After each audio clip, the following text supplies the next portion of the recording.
जय श्री कृष्णा प्रिय भक्तों। आज 14 जून 2024 को ज्येष्ठ माह के शुक्ल पक्ष की अष्टमी तिथि को सुनेगे अन्नपूर्णा माता की व्रत कथा। एक समय की बात है, काशी निवासी धनंजय की पत्नी का नाम सुलक्षणा था। उसे अन्य सब सुख प्राप्त थे, केवल निर्धनता ही उसके दुख का एकमात्र कारण थी। यह दुख उसे हर समय सताता रहता था। एक दिन सुलक्षणा पति से बोली, स्वामी आप कुछ उद्यम करो तो काम चले। इस प्रकार कब तक काम चलेगा? सुलक्षणा की बात धनंजय के मन में बैठ गई और वह उसी दिन विश्वनाथ शंकर जी को प्रसन्न करने के लिए बैठ गया और कहने लगा, हे देवाधिदेव विश्वेश्वर, मुझे पूजा पाठ कुछ आता नहीं है, केवल आपके भरोसे बैठा हूँ। इतनी विनती करके वह 2-3 दिन भूखा प्यासा बैठा रहा। यह देखकर भगवान शंकर ने उसके कान में अन्नपूर्णा अन्नपूर्णा अन्नपूर्णा इस प्रकार 3 बार कहा। यह कौन क्या कह गया? इसी सोच में धनंजय पड़ गया कि मंदिर से आते ब्राह्मणों को देखकर पूछने लगा, पंडित जी अन्नपूर्णा कौन है? ब्राह्मणों ने कहा, तू अन्न छोड़ बैठा है, सो तुझे अन्न की ही बात सूझती है। जा घर जाकर अन्न ग्रहण कर। धनंजय घर गया, स्त्री से सारी बात कही। वह बोली, नाथ चिंता मत करो, स्वयं शंकर जी ने यह मंत्र दिया है, वे स्वयं ही खुलासा करेंगे। आप फिर जाकर उनकी आराधना करो। धनंजय फिर जैसा का तैसा पूजा में बैठ गया। रात्रि में शंकर जी ने आज्ञा दी और कहा, तू पूर्व दिशा में चला जा। वह अन्नपूर्णा का नाम जपता जाता और रास्ते में फल खाता, झरनों का पानी पीता जाता। इस प्रकार कितने ही दिनों तक चलता गया। वहां उसे चांदी सी चमकती वन की शोभा देखने में आई। सुंदर सरोवर देखने में या उसके किनारे कितनी ही अप्सराएं झुंड बनाए बैठी थीं। एक कथा सुनती और सब मिलकर मां अन्नपूर्णा इस प्रकार बार बार कहती थी। यह अघन मास की उजेली रात्रि थी और आज से ही व्रत का आरंभ था। जिस शब्द की खोज करने वह निकला था, वह उसे वहां सुनने को मिला। धनंजय ने उनके पास जाकर पूछा, हे देवियों, आप यह क्या करती हो? उन सब ने कहा, हम सब मां अन्नपूर्णा का व्रत करती हैं। धनंजय ने पूछा, व्रत पूजा करने से क्या होता है? यह किसी ने किया भी है? इसे कब किया जाए? कैसा व्रत है में और कैसी विधि है? मुझसे भी विस्तार से बतलाओ। वे कहने लगी, इस व्रत को सब कोई कर सकते हैं। 21 दिन तक के लिए 21 गांठ का सूत लेना चाहिए। 21 दिन यदि न बने तो 1 दिन उपवास करें। यह भी न बने तो केवल कथा सुनकर प्रसाद लें। निराहार रहकर कथा कहें।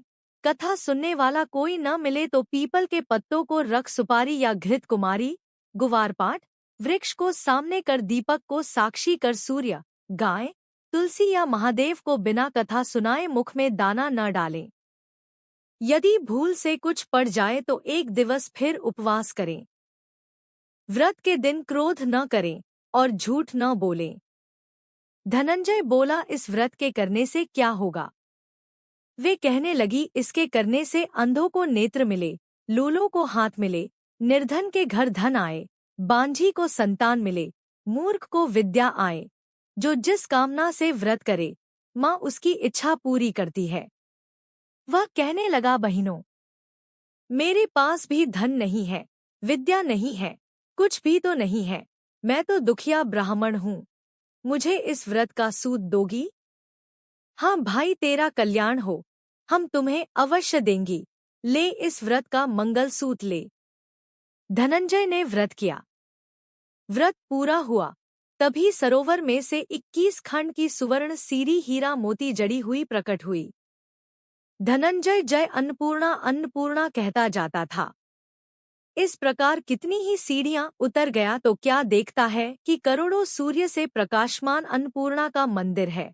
उसके सामने सुवर्ण सिंहासन पर माता अन्नपूर्णा विराजमान है। सामने भिक्षा हेतु शंकर भगवान खड़े हैं। देवांगनाएं चंवर डुलाती हैं, कितनी ही हथियार बांधे पहरा देती हैं। धनंजय दौड़कर जगदम्बा के चरणों में गिर गया।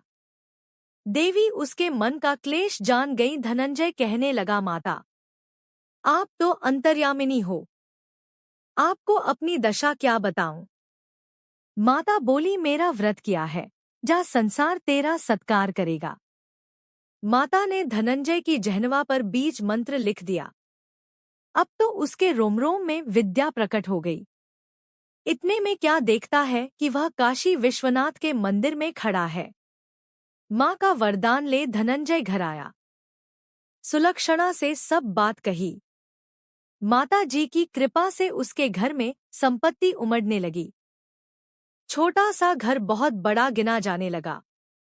जैसे शहद के छत्ते में मक्खियां जमा होती हैं, उसी प्रकार अनेक सगे संबंधी आकर उसकी बड़ाई करने लगे। कहने लगे, इतना धन और इतना बड़ा घर, सुंदर संतान नहीं तो इस कमाई का कौन भोग करेगा। सुलक्षणा से संतान नहीं है, इसलिए तुम दूसरा विवाह करो।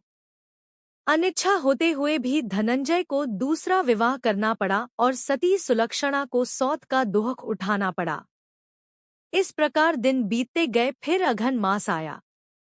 नए बंधन से बंधे पति से सुलक्षणा ने कहलाया कि हम व्रत के प्रभाव से सुखी हुए हैं, इस कारण यह व्रत छोड़ना नहीं चाहिए।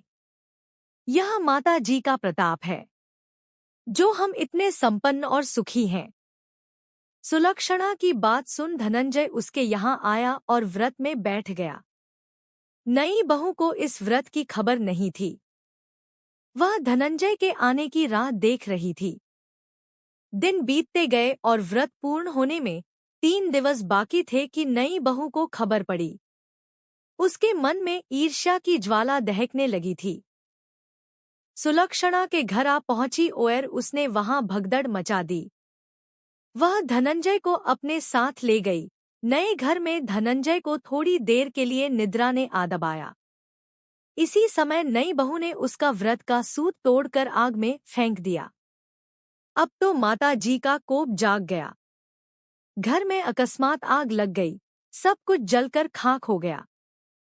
सुलक्षणा जान गई और पति को फिर अपने घर ले आई। नई बहू रूठकर पिता के घर जा बैठी। पति को परमेश्वर मानने वाली सुलक्षणा बोली, नाथ, घबराना नहीं, माता जी की कृपा अलौकिक है। पुत्र कुपुत्र हो जाता है पर माता कुमाता नहीं होती। अब आप श्रद्धा और भक्ति से आराधना शुरू करो, वे जरूर हमारा कल्याण करेंगी। धनंजय फिर माता के पीछे पड़ गया।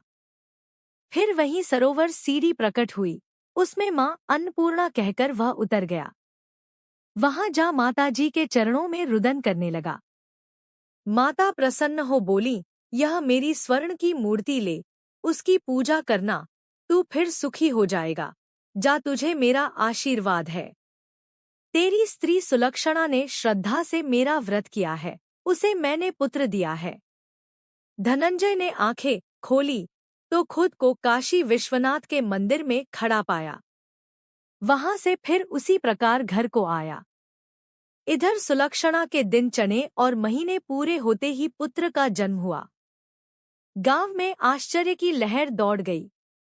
इस प्रकार उसी गांव के निःसंतान सेठ के पुत्र होने पर उसने माता अन्नपूर्णा का मंदिर बनवा दिया।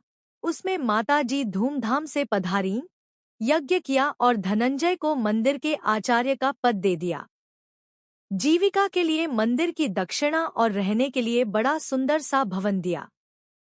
धनंजय स्त्री पुत्र सहित वहां रहने लगा। माता जी की चढ़ावे में भरपूर आमदनी होने लगी। उधर नई बहू के पिता के घर डाका पड़ा, सब लुट गया। वे भीख मांगकर पेट भरने लगे। सुलक्षणा ने यह सुना तो उन्हें बुला भेजा, अलग घर में रख लिया और उनके अन्नवस्त्र का प्रबंध कर दिया। धनंजय, सुलक्षणा और उसका पुत्र माता जी की कृपा से आनंद से रहने लगे। माता जी ने जैसे इनके भंडार भरे वैसे सबके भंडार भरे। जय मां अन्नपूर्णा।